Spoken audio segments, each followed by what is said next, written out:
So basically you're gonna go about this with some flaxseed and some water. I use approximately 25% flaxseed to maybe 75% water. Then I included some oils. You do not need to put this much oil. I went a little out of control. You can literally do this without oils if you want to, and it's just going to be just fine. I used glycerin, some vitamin E, some jojoba oil, some avocado oil, and a couple drops of lavender. Again, you do not need remotely this much oil in your flaxseed gel.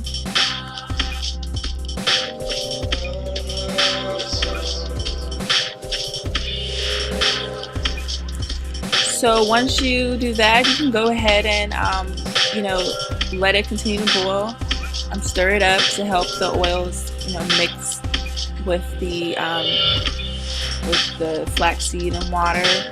Obviously, oil is going to separate from water, so you kind of have to help it a little bit, and it will boil pretty quickly. It didn't take very long. As it boils, it will become clear. As you can see around the edges, how clear it had gotten, and watery the consistency became, which will prove important when you get to the straining phase. I used a grease strainer, I guess it is, or I don't know, it's just a really tight strainer, and I poured it over a measuring cup. You can do this however way makes you comfortable. You can also use the stocking and squeeze it out. I just do this way so it doesn't burn my hands, and I use the measuring cup to just pour it into my bottle afterwards. So I just find it to be easier this way. I do this until I, obviously run out of flax, and I just take the flax seeds and pour them into a bowl.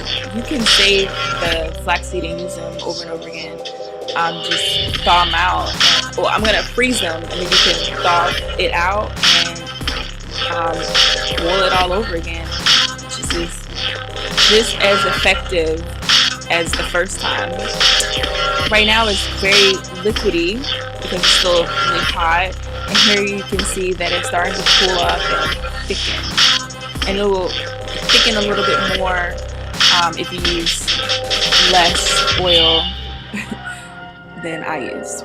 And I poured into a bottle. It was a pump top, left over in a jar, froze that, and my flax seeds that I also froze.